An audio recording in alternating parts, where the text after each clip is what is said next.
ರಾಜ್ಯದ ಜನರ ಹಣ ಕೊಳ್ಳೆ ಹೊಡೆಯುತ್ತಿರುವ ಸಿಎಂ ಡಿಸಿಎಂ ಜನರ ಕಣ್ಣಿಗೆ ದೊಡ್ಡ ಪಿಕ್ ಪಾಕೆಟರ್ನಂತೆ ಕಾಣುತ್ತಿದ್ದಾರೆ. ಟೆಂಪರ್ ಕಳೆದುಕೊಂಡ ಕೇಂದ್ರ ಸಚಿವ ಹಿಗ್ಗಮುಗ್ಗ ವಾಗ್ದಾಳಿ.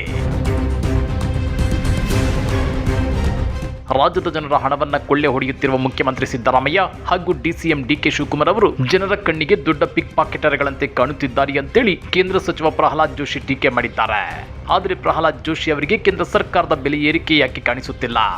ದೀಪದ ಬುಡದಲ್ಲೇ ಕತ್ತಲು ಆವರಿಸಿದ್ರು ಆ ಬಗ್ಗೆ ಜೋಶಿ ಅದಕ್ಕೆ ಚಕಾರ ಎತ್ತುತ್ತಿಲ್ಲ. ಅದನ್ನ ಡೀಟೇಲ್ ಆಗಿ ತೋರಿಸ್ತೀವಿ.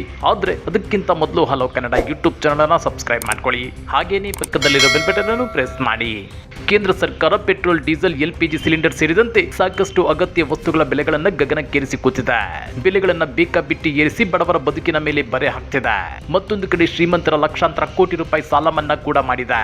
ಹೀಗಿದ್ರೂ ಮೋದಿ ಬೆಲೆ ಏರಿಕೆಯ ಬಗ್ಗೆ ಭಕ್ತರು ಕೊಡೋ ಸಿದ್ಧ ಉತ್ತರ ಏನು ಅಂದ್ರೆ 10 ವರ್ಷದ ಹಿಂದೆ ನಿಮ್ಮ ವಯಸ್ಸು ಎಷ್ಟಿತ್ತು, ಈಗ ಎಷ್ಟಾಗಿದೆ? 10 ವರ್ಷದ ಹಿಂದೆ ನಿಮ್ಮ ಸಂಬಳ ಎಷ್ಟಿತ್ತು, ಈಗ ಎಷ್ಟಾಗಿದೆ ಅಂತೇಳಿ ಉಡಾಫೆ ಉತ್ತರ ಕೊಡ್ತಾ ಮೋದಿ ಸರ್ಕಾರದ ಬೆಲೆ ಏರಿಕೆಯನ್ನು ಸಮರ್ಥಿಸಿಕೊಳ್ತಿದ್ದಾರೆ. ಸರಿ, ಹಾಗಾದ್ರೆ 10 ವರ್ಷದ ಹಿಂದೆ ದೇಶದ ಜಿಡಿಪಿ ಎಷ್ಟಿತ್ತು, ಈಗ ಎಷ್ಟಾಗಿದೆ? ಸೋ ಕಾಲ್ಡ್ ವಿಶ್ವಗುರು ಅದೇಕೆ ದೇಶದ ಜಿಡಿಪಿಯನ್ನ ಏರಿಸಲಿಲ್ಲ? 11 ವರ್ಷದಲ್ಲಿ 150 ಲಕ್ಷ ಕೋಟಿಗೂ ಹೆಚ್ಚು ರೂಪಾಯಿ ಸಾಲ ಮಾಡಿದ್ಯಾಕೆ? ಈ ಪ್ರಶ್ನೆಗಳಿಗೆ ಮಾತ್ರ ಬಿಜೆಪಿ ಭಕ್ತರ ಬಳಿ ಉತ್ತರ ಇರಲ್ಲ. ಹೀಗಿದ್ರೂ ರಾಜ್ಯ ಬಿಜೆಪಿ ನಾಯಕರು ಕೇಂದ್ರ ಸರ್ಕಾರವನ್ನ ಸಮರ್ಥಿಸಿಕೊಳ್ತಾ ರಾಜ್ಯ ಸರ್ಕಾರದ ಬೆಲೆ ಏರಿಕೆಯನ್ನ ಬುಟ್ಟು ಮಾಡಿ ತೋರಿಸುತ್ತಿದ್ದಾರೆ.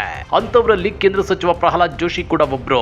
ಹೌದು ವೀಕ್ಷಕರೇ, ಇವತ್ತು ಹುಬ್ಬಳ್ಳಿಯಲ್ಲಿ ಸುದ್ದಿಗಾರರೊಂದಿಗೆ ಮಾತನಾಡಿದ ಪ್ರಹ್ಲಾದ್ ಜೋಶಿ, ರಾಜ್ಯದಲ್ಲಿ ಅಗತ್ಯ ವಸ್ತುಗಳ ಬೆಲೆ ಏರಿಕೆಯಾಗಿದ್ರು ಹೆಚ್ಚುವರಿ ಹಣ ಜನರಿಗೆ, ರೈತರಿಗೆ ವಿನಿಯೋಗವಾಗುತ್ತಿದೆ ಅಂತೇಳಿ ಪುಂಖಾನುಪುಂಖವಾಗಿ ಸಿಎಂ ಸುಳ್ಳು ಹೇಳಿದ್ದಾರೆ.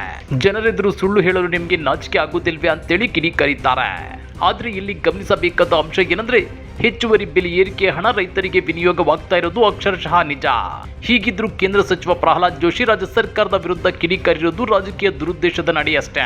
ಇನ್ನ ಇಷ್ಟಕ್ಕೆ ನಿಲ್ಲದ ಪ್ರಹ್ಲಾದ್ ಜೋಶಿ, ಕರ್ನಾಟಕದಲ್ಲಿ ರಾಜ್ಯ ಸರ್ಕಾರದ ಮಿಸ್ ಮ್ಯಾನೇಜ್ಮೆಂಟ್ ನಿಂದಲೇ ದರ ಏರಿಕೆಯಾಗಿದೆ. ಡಿಕೆ ಶಿವಕುಮಾರ್, ಸಿದ್ದರಾಮಯ್ಯ ಒಳಜಗಳದಿಂದ ರಾಜ್ಯವೇ ಹಾಳಾಗ್ತಿದೆ. ದೇಶದ ಭದ್ರತೆಯ ವಿಚಾರದಲ್ಲಿ ಬೇಕಾಬಿಟ್ಟಿ ಹೇಳಿಕೆ ನೀಡಿದ ಸಿದ್ದರಾಮಯ್ಯನವರ ಬಗ್ಗೆ ಪಾಕಿಸ್ತಾನದಲ್ಲಿ ಸಂಭ್ರಮಿಸಿದ್ದಾರೆ. ಇವರು ಪಾಕಿಸ್ತಾನದ ಹೀರೋ ಆಗಿದ್ದಾರೆ. ರಾಜ್ಯದಲ್ಲಿ ಹಗಲು ದರೋಡೆ ಮಾಡುತ್ತಿರುವ ಕಾಂಗ್ರೆಸ್ನವರು ತಾವು ಸಾಚಾ ಅಂತ ಬಿಂಬಿಸಿಕೊಳ್ಳಲು ಹುಬ್ಬಳ್ಳಿಯಲ್ಲಿ ಕೇಂದ್ರ ಸರ್ಕಾರದ ವಿರುದ್ಧ ಪ್ರತಿಭಟನಾ ಸಮಾವೇಶ ಮಾಡಿದ್ದಾರೆ. ರಾಜ್ಯದ ಜನರ ಹಣವನ್ನ ಕೊಳ್ಳೆ ಹೊಡೆಯುತ್ತಿರುವ ಮುಖ್ಯಮಂತ್ರಿ ಸಿದ್ದರಾಮಯ್ಯ ಜನರ ಕಣ್ಣಿಗೆ ದೊಡ್ಡ ಪಿಕ್ ಪಾಕೆಟರ್ ಅಂತೆ ಕಾಣುತ್ತಿದ್ದಾರೆ ಅಂತೇಳಿ ಟೀಕಿಸಿದ್ದಾರೆ. ಇಲ್ಲಿ ಗಮನಿಸಬೇಕಾದ ಅಂಶ ಏನಂದ್ರೆ, ಪಹಲ್ಗಾಮ್ ಉಗ್ರ ದಾಳಿಗೆ ಪ್ರಮುಖ ಕಾರಣ ಕೇಂದ್ರ ಸರ್ಕಾರದ ಭದ್ರತಾ ವೈಫಲ್ಯ. ಅದನ್ನ ಒಪ್ಪಿಕೊಳ್ಳದ ಪ್ರಹ್ಲಾದ್ ಜೋಶಿ ಅವರು ಸಿದ್ದರಾಮಯ್ಯನವರ ಹೇಳಿಕೆಯನ್ನ ಪಾಯಿಂಟ್ ಔಟ್ ಮಾಡಿ ಸಿದ್ದರಾಮಯ್ಯ ಮತ್ತು ಕಾಂಗ್ರೆಸ್ ಅನ್ನ ಮುಸ್ಲಿಂ ಪರ ಅನ್ನೋ ರೀತಿ ಪ್ರೊಜೆಕ್ಟ್ ಮಾಡಲು ಮುಂದಾಗಿದ್ದಾರೆ. ಇನ್ನ ಜಾತಿ ಗಣತಿ ಬಗ್ಗೆ ಮಾತನಾಡಿದ ಪ್ರಹ್ಲಾದ್ ಜೋಶಿ, ಜಾತಿ ಗಣತಿ ಬಗ್ಗೆ ಈ ಬಗ್ಗೆ ಮಾತನಾಡಿರುವ ಕಾಂಗ್ರೆಸ್ 1951, 61, 71 ಮತ್ತು 2021 ಹೀಗೆ ಜನಗಣತಿ ಮಾಡಿದೆ. ಹಾಗೇಕೆ ಜಾತಿ ಗಣತಿ ಮಾಡಲಿಲ್ಲ? ಮುಸ್ಲಿಂ ಸಮುದಾಯದಲ್ಲೂ ಅಸ್ಪೃಶ್ಯರಿದ್ದಾರೆ, ಅವರ ಗಣತಿ ಯಾಕೆ ಮಾಡಿಲ್ಲ? ಈಗ ರಾಹುಲ್ ಗಾಂಧಿಗೆ ಕಾಂಗ್ರೆಸ್ ಹೋರಾಟಕ್ಕೆ ಹೆದರಿ ಜಾತಿ ಗಣತಿ ಮಾಡಲು ಕೇಂದ್ರ ಸರ್ಕಾರ ನಿರ್ಧರಿಸಿದೆ ಅಂತೇಳಿ ಜನರಿಗೆ ಸುಳ್ಳು ಯಾಕೆ ಹೇಳುತ್ತಿದ್ದೀರಿ? ಮುಸ್ಲಿಂ ಸಮುದಾಯದಲ್ಲೂ ಅಸ್ಪೃಶ್ಯರಿದ್ದಾರೆ, ಅವರ ಗಣತಿ ಯಾಕೆ ಮಾಡಿಲ್ಲ? ಅದನ್ನ ಪ್ರಶ್ನಿಸಿದ್ರೆ ಸಿದ್ದರಾಮಯ್ಯ ತಾಳ್ಮೆ ಕೆಟ್ಟವರಂತೆ ವರ್ತಿಸುತ್ತಿದ್ದಾರೆ. ಅಧಿಕಾರಕ್ಕಾಗಿ ಆಂತರಿಕ ಕಲಹ, ಅತಿರೇಕದ ಪರಿಣಾಮ ಸಿದ್ದರಾಮಯ್ಯ ತಾಳ್ಮೆ ಕಳೆದುಕೊಂಡಿದ್ದಾರೆ. ಇಂತಹ ದಪ್ಪ ಚರ್ಮದ ಮುಖ್ಯಮಂತ್ರಿಗೆ ಏನು ಹೇಳಬೇಕು ಅಂತೇಳಿ ಕಿಡಿಕಾರಿದ್ದಾರೆ. ಇಲ್ಲಿ ಗಮನಿಸಬೇಕಾದ ಅಂಶ ಏನಂದ್ರೆ, ರಾಜ್ಯ ಸರ್ಕಾರದ ಮೇಲೆ ಕಿಡಿಕಾರಿರೋ ಕೇಂದ್ರ ಸಚಿವ ಪ್ರಹ್ಲಾದ್ ಜೋಶಿ ಸಾಹೇಬ್ರು ರಾಜ್ಯಕ್ಕೆ ಕೇಂದ್ರದಿಂದ ನೆರೆ ಬರ ಪರಿಹಾರದಲ್ಲಿ ಅನ್ಯಾಯವಾದಾಗ ಮೋದಿ ಸರ್ಕಾರವನ್ನ ಪ್ರಶ್ನಿಸೋದಿರ್ಲಿ, ರಾಜ್ಯದ ಜನರ ಪರ ದನಿ ಎತ್ತಿ ಅನುದಾನ ಬಿಡುಗಡೆ ಮಾಡಿಸಿರ್ಲಿಲ್ಲ.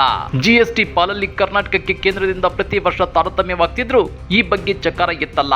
ಅಷ್ಟೇ ಯಾಕೆ, ರಾಜ್ಯ ಸರ್ಕಾರ ಜಾತಿ ಗಣತಿ ವರದಿ ಬಿಡುಗಡೆಗೆ ವಿರೋಧಿಸಿದ್ದ ಇದೇ ಕೇಂದ್ರ ಸಚಿವ ಪ್ರಹ್ಲಾದ್ ಜೋಶಿ ಅವರು ಈಗ ಪ್ರಧಾನಿ ಮೋದಿ ಸರ್ಕಾರದ ಜಾತಿ ಗಣತಿಯ ಬಗ್ಗೆ ಮೆಚ್ಚುಗೆ ಮಾತುಗಳನ್ನಾಡ್ತಿದ್ದಾರೆ. ಇವರದ್ದು ರಾಜಕೀಯ ದುರುದ್ದೇಶ ಪೂರಿತ ವಾಗ್ದಾಳಿ ಅಲ್ಲದೆ ಮತ್ತೇನೋ? ಕಮೆಂಟ್ ಮಾಡಿ, ವಿಡಿಯೋ ಲೈಕ್ ಮಾಡಿ, ಶೇರ್ ಮಾಡಿ.